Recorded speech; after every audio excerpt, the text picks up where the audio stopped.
One more speaker tonight. Lillygol Sedaghat is a Fulbright National Geographic Digital Storyteller documenting Taiwan's waste management system, plastics recycling, and the human narratives shaping these systems. She hopes to inspire conscious consumerism, the realization that every choice we make affects the environment. She wants to spark a global discussion on trash with the hashtag #MyWasteMyWay. Lily uses visual art and digital media, such as infographics and music videos, to promote environmental education. She aims to transform people's perception of trash from something disposable to something valuable. So here for a little trash talk, please give it up for Lillygol Sedaghat.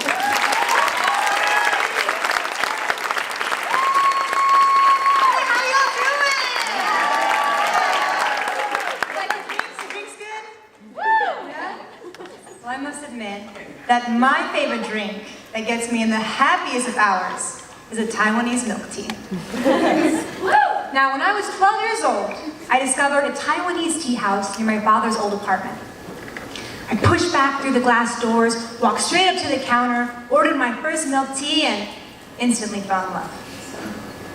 For the next 12 years, I became a VIP of that tea house, each time ordering a large cup of iced milk tea with half sugar and no boba. And when I graduated from college, I went back to that same tea house, sat in the same orange chair, next to that same window, ordered the same milk tea, and I asked myself that quintessential post-graduation question that we all want to ask: what the hell do I do with my life? And it was in that moment that I reached for my milk tea and I paused. You see, prior to that, all I had ever done was drink the drink and chuck it in the bin. An accustomed habit, you know, out of sight, out of mind. But it was in that moment that I finally saw the plastic cup. And I finally saw the plastic straw. And I realized that every single time I drink the drink that I love, I'm harming the environment that I love.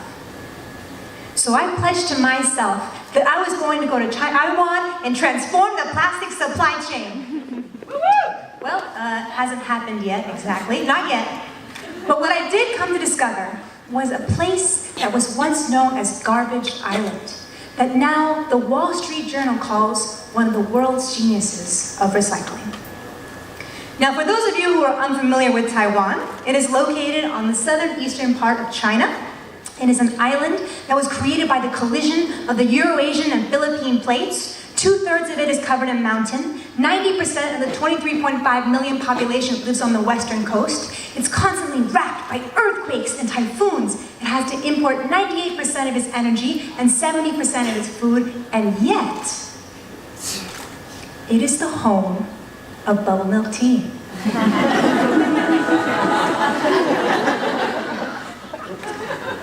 So I arrived in early September with 3 black pieces of luggage, a camera bag strung over my shoulder, a backpack double strapped, my alpaca in the back saying, hey, and we were ready to rock and roll and learn about the complexities and nuances of Taiwan's waste management system. Now I need to admit to you right here, right now, that I am in no way Taiwanese. And the closest thing that I have is a Chinese name that was given to me by my Mandarin teacher when I studied abroad in Beijing 4 years ago. She took my last name, Sedaghat, and broke it down by 2 syllables to give me Sai, which in Chinese means to compete or to excel. And Lily pretty much became Li, also a flower. So what I do normally when I start an expedition, I spend the first week walking around the area, familiarizing myself with what's going on, meet people. So one afternoon I was walking through Taiwan Park, and I met these 2 young girls who were so enamored with these 2 black squirrels that were scurrying up and down a tree. So I stopped and they said hello, and I said hello, you know, normal human conversation. And they turned to me and said, what's your name? I said, hi, I'm Sai Li. And they brought their hands up to their mouth and just started bursting out in laughter. And I was like, oh man, like, did I get the tones wrong on that? Like, you know, what's going on? And one of the girls looked at me and she said, you know what Sai means in Taiwanese, right? I was like, no. She's like, it means poop. So I became the self-described poop flower girl studying waste management in Taiwan. That didn't stop me. So for 9 months, I followed trash trucks, legally, of course. Visited incinerators and watched trash burn in a vault where heat gets up to 8,000 degrees Fahrenheit. Went to electronics recycling facilities, straw packaging factories, plastic recycling factories, where they take your Tide and your Clorox, mix them together and recycle them and make a high-tech urinal. And of course, I gave out a lot of metal straws to kids, some free bubble milk tea in guise of an environmental English lesson. And I got down with the breakdancing community there. Yeah, cool stuff. But the most interesting discovery to me was the tension that exists in Taiwanese society between progress and pollution. You see, Taiwan has one of the most sophisticated plastic supply chain in the world, upscale and downscale.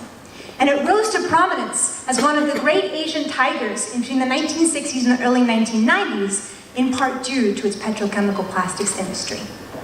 And today, Taiwanese consumers prefer plastic wrapped goods because the perception is that they're cleaner, safer, of higher quality, and of course, more convenient.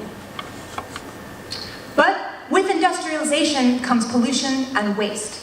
And in fact, before the 1980s, Taiwan had no formal waste management system whatsoever. Companies illegally dumped their waste into the ocean or buried it into the ground. People would haphazardly throw their garbage bag on a random street corner, hoping that somebody would pick it up before the typhoons or the dogs got to it. But then, a group of university professor housewives got together and said, enough is enough. They were sick and tired of walking their kids through trash to get to school, and they were sick and tired of no matter how hard they cleaned their house, pollution would always come in. So they created a group known as the United Homemakers Foundation, and they are the ones who crafted Taiwan's waste management system that we know today, where residents must now separate their waste between burnables, recyclables, about 33 different subcategories, and kitchen waste, which then goes towards fertilizer and to feed pigs in pig farms. And in addition to this, young Taiwanese people are taking it to the extreme. What they are doing, they're taking your LCD glass on top of your old smartphone and they're transforming them into lightweight, fireproof bricks for construction material. Take a look.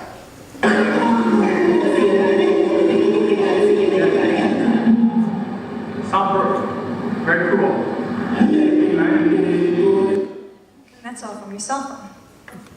Then there's a group of young women who created an organization called For the Turtles, a nonprofit organization that is determined to replace every single plastic straw with a glass one. And they built an entire alliance of environmentally friendly cafes across the island who are dedicated to transforming the food and beverage industry. And then there's an army of Buddhist volunteers. For every day, 8 hours, they sit there and they sort between colored and clear plastic bottles, which they then use to transform into disaster relief blankets, high-tech, solar-powered backpacks, and hats. And of course, my favorite, every single neighborhood and community has what I call a recycling queen. These are women ages between 50 to 90 years old who you'll find in the early morning or in the late evening picking up plastic water bottles, glass bottles, and doing their thing. This is Miss Sang. 57 years old, spry, wily laughs like hee hee hee, as you can see from her eyes. And what she does is she rides around on the streets of Tainan in the southern part of Taiwan and she picks up PET plastic bottles, glass bottles for a living. Then she takes them to a small container outside what is known as the Carrefour, kind of like the Costco of Taiwan. And for every 4 plastic bottles, she gets 1 Taiwanese dollar. And for every glass bottle, she gets 2. And this is all tallied up in a receipt that then she can use to go buy things as store credit inside the store, not only support herself, but her 96-year-old mother who lives with her. These are the people who are keeping Taiwan clean. realize plastic is such a pervasive resource in our lives, and yet we know so little about it. So today, we're gonna make it a little fun, and we're gonna have a pop quiz on what y'all know about plastics, all right? All right, get ready. Take a sip and get ready. Here we go. All right, number one, can you, and you, recycle your Starbucks coffee cups? Educated environment here, yes, you cannot. Why? Because the outside is made out of paper, but the inside has a very thin layer of plastic filling. And unless you split those two materials together, it cannot be recycled. Plastic straws as well cannot be recycled. Just FYI. Next question. Oh, also very important, if your plastic cup, your yogurt cup that you think is recyclable, has any sort of food residue in it, it cannot be recyclable. It's going straight to landfill, folks. So wash them out before you throw them out. Next, what happens chemically when you recycle something? Any takers? Do I have to cold call someone? I'll save you. All right. So every single time you recycle plastic, the polymers get shorter and shorter, meaning the quality of the material decreases. So in order to have it on par with the new product on the market, you have to add virgin material. So it's not 100% recyclable. On the other hand, glass and metal can be recycled infinitely without losing quality. All right, last question, I promise. Are all plastic recyclable? No! Yeah! There we go! Educated crowd, I like that. It's National Geographic. And this is the last story that I'm going to share with you this evening that holds the answer. So for the past several months, I was trying to get in touch with a very large milk tea company called Tea.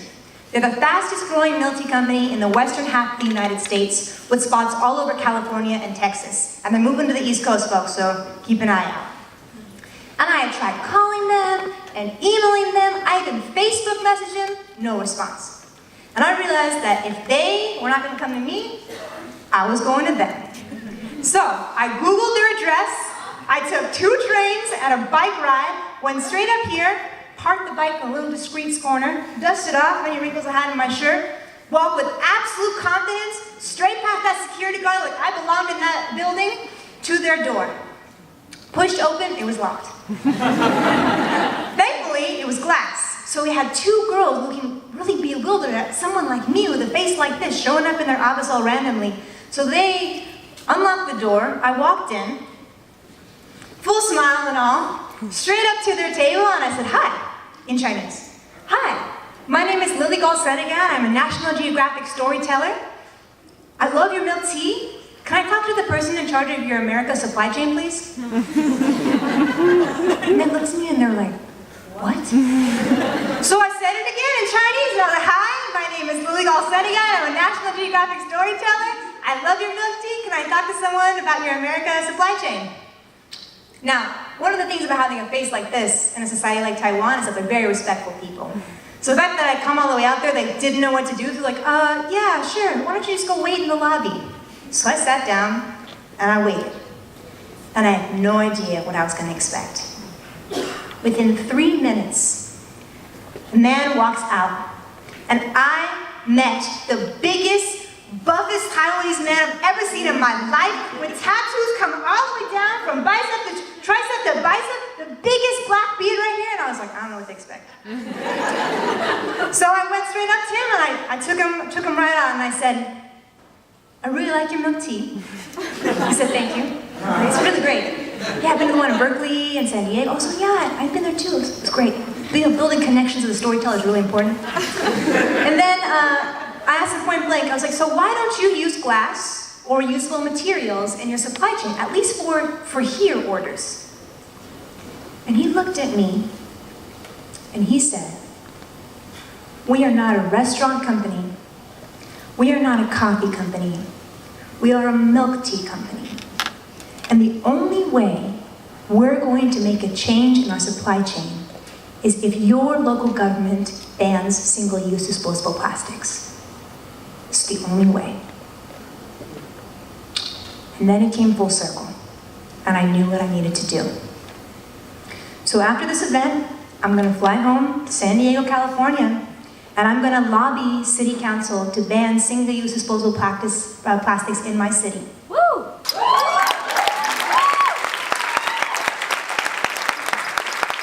get a ban in DC too, people.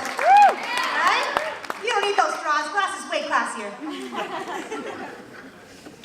And in that moment, I realized that I had to go halfway across the world to realize that the change I needed to make was right here back at home.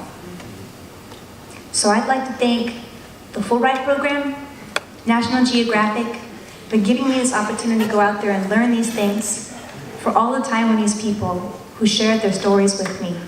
To my friend Francis, that song you heard, yeah, that was made entirely out of waste management sounds that I captured from Taipei City's waste management system. That was all trash sounds. Super cool. And if you want to follow my journey, feel free on Instagram, LillySedaghat.com. Thank you. Appreciate it.